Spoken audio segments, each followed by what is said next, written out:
नाज़रीन, पाकिस्तान में एक ऐसी खामोश क़यामत टूट पड़ी है जिसकी खबर शायद आपको अब तक नहीं पहुंची। वज़ारत सेहत और यूनिसेफ की हालिया रिपोर्ट्स ने पूरे मुल्क को हिला कर रख दिया है।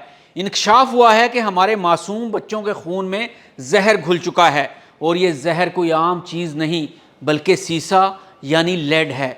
नाज़रीन, सूरत हाल इंतहाई संगीन है। इस रिपोर्ट के मुताबिक 1 से 3 साल की उम्र के हर 10 में से 4 बच्चों के खून में सीसा पाया गया है।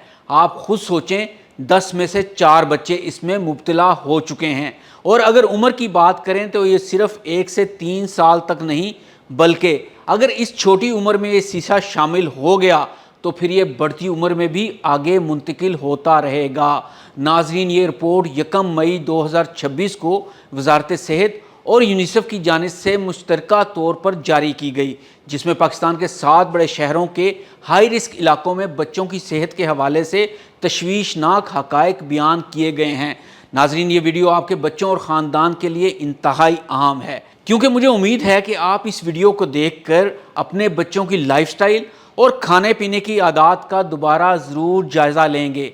एक और बात, किचन में काम करने वाली ख़वातीन इस वीडियो को मुकम्मल ज़रूर देखें, क्योंकि आपके बच्चे की सेहत और ज़िंदगी का मामला है। आज की इस ख़ुसूसी तहकीकाती रिपोर्ट में हम इन चौंका देने वाले सवालात के जवाब तलाश करेंगे जिनका ताल्लुक बराह रास्त आपके घर और आपके बच्चों की ज़िंदगियों से जुड़ा है। तो आइए जानते हैं कि आखिर पाकिस्तान के 7 बड़े शहरों के बच्चों में ये जहरीला मादा कहाँ से आया। वो कौन सी रोज़मर्रा की ग़िज़ाएँ और चीज़ें हैं जिनके ज़रिए ये जहर खामोशी से हमारे घरों में दाखिल हो चुका है।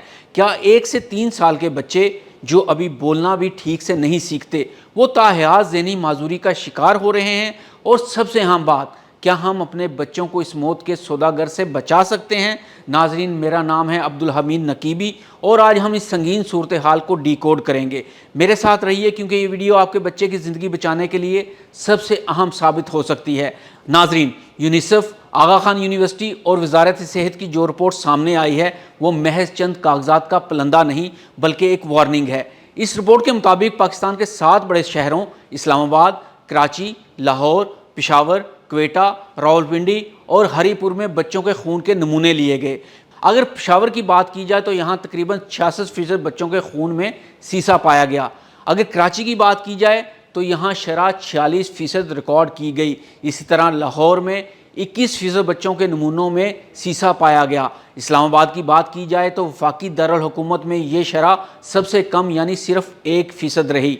लेकिन सबसे ज़्यादा होलनाक सूरत हाल हरीपुर के इलाके हित्तार में देखी गई, जहां 88% बच्चों के खून में सीसा पाया गया। नाज़रीन, इसकी सबसे बड़ी वजह हित्तार का सनती इलाका है, जहां बैटरियों की रिसाइकलिंग और दीगर फैक्ट्रियां मौजूद हैं। आप सोच रहे होंगे कि इस्लामाबाद में ये शरह सिर्फ 1% क्यों रही।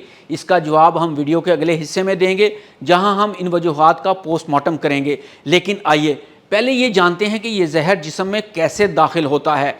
नाज़रीन, यहाँ सवाल ये पैदा होता है कि ये सीसा बच्चों के जिस्म में जा कैसे रहा है। क्या ये सिर्फ सनती आलूदगी है? इसका जवाब है नहीं, बिल्कुल नहीं। ये हमारे किचन, हमारे बच्चों के स्कूल बैग और इनके खिलौनों में छुपा बैठा है।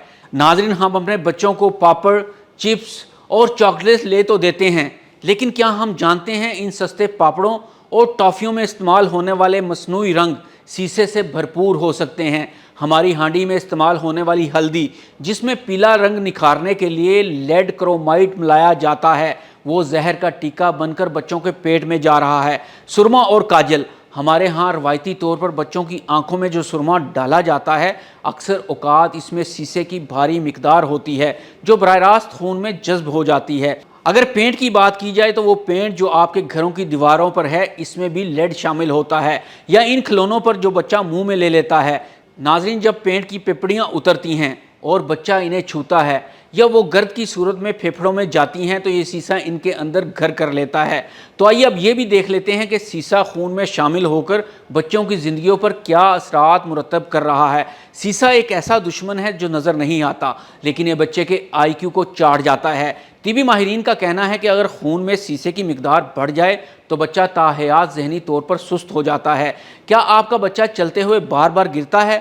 کیا اس کی جسمانی حرکات میں وہ چستی نہیں ہے؟ تو ناظرین یہ سیسا ہے جو اس کے اعصابی نظام کو مفلوج کر رہا ہے۔ سیسا جسم میں ہیموگلوبن نہیں بننے دیتا، بچہ پیلا پڑ جاتا ہے، اسے بھوک نہیں لگتی اور وہ ہر وقت تھکا ہوا رہتا ہے۔ اگر آپ کا بچہ بات بات پر چیختا ہے یا بے چین رہتا ہے تو یہ اس کی ضد نہیں بلکہ اس کے دماغ پر ہونے والا کیمیائی حملہ ہو سکتا ہے۔ ناظرین یہاں ہم حتار بمقابلہ اسلام آباد کے اسٹڈی بھی کر لیتے ہیں کہ آیا حتار میں یہ شرح 88% اور اسلام آباد کے بچوں میں 1% کیوں رہی؟ ناظرین حتار میں بیٹریوں کو ریسائیکل کرنے والے یونٹس اور بھاری صنعتیں موجود ہیں، وہاں کی مٹی اور پانی میں سیسا رچ بس چکا ہے۔ اس کے برعکس اسلام آباد میں یہ شرح کم ہے کیونکہ وہاں صنعتی زون آبادی سے دور ہیں اور وہاں رہن سہن کے معیار میں وہ اشیاء کم استعمال ہوتی ہیں جو سیسا پھیلاتی ہیں۔ لیکن یاد رہے کراچی اور لاہور کی شرح یہ بتا رہی ہے کہ اب کوئی بھی محفوظ نہیں ہے۔ آئیے اب بات کرتے ہیں کہ ہم اپنے بچوں کو کیسے بچا سکتے ہیں۔ ناظرین صورتحال سنگین ہے لیکن مایوس کن بالکل نہیں ہے۔ ہمیں آج ہی چند بڑے فیصلے کرنے ہوں گے۔ بازار کے کھلے پاپڑ، بغیر برانڈ کی ٹافیاں اور رنگین سنیکس سے توبہ کروائیں اور اپنے بچوں کو گھر کے بنے ہوئے سادہ کھانے کی عادت ڈالیں۔ خریداری میں ہوشیاری سے کام لیں۔ گھر کے لیے پینٹ خریدتے وقت لیڈ فری کا لیبل ضرور چیک کریں۔ بچوں کے کھلونے سستے اور غیر معیاری پلاسٹک کے نہ لیں۔ صفائی ستھرائی کے بارے میں بات کی جائے تو بچوں کے ہاتھ بار بار دھلوائیں، خاص طور پر مٹی میں کھیلنے کے بعد۔ گھر میں گیلا پوچا لگائیں تاکہ سیسے سے آلودہ گرد و غبار اڑنے کی بجائے ختم ہو جائے۔ اگر آپ کو اپنے بچے کی نشو و نما میں ذرا بھی شک ہو تو فوری طور پر اس کا بلڈ لیڈ لیول ٹیسٹ کروائیں۔ یہ صرف ایک رپورٹ نہیں ہے، یہ پاکستان کے مستقبل کے بارے میں الارمنگ صورتحال ہے۔ ہمارے بچے ہمارا سرمایہ ہیں۔ اگر ہم آج ان خاموش قاتلوں پر قابو نہ پا سکے تو آنے والی نسلیں ذہنی اور جسمانی طور پر معذور ہو سکتی ہیں۔ حکومت کو چاہیے ہے کہ وہ ان فیکٹریوں اور ملاوٹ مافیا کے خلاف آہنی ہاتھوں سے نمٹے جو بچوں کے خون میں زہر گھول رہے ہیں۔ لیکن ریاست سے پہلے آپ کو بیدار ہونا ہوگا۔ اس ویڈیو کو زیادہ سے زیادہ شیئر کریں کیونکہ یہ ہو سکتا ہے آپ کا ایک شیئر کسی ماں کو اس کے بچے کی معذوری سے بچا لے۔ کمنٹس میں ہمیں بتائیے کہ کیا آپ نے اپنے علاقے میں اس طرح کی علامات دیکھی ہیں، اور اپنے ننھے بچوں کا بہت خیال رکھیے گا۔ حمید نقیبی کو اجازت دیجیے۔ اللہ حافظ۔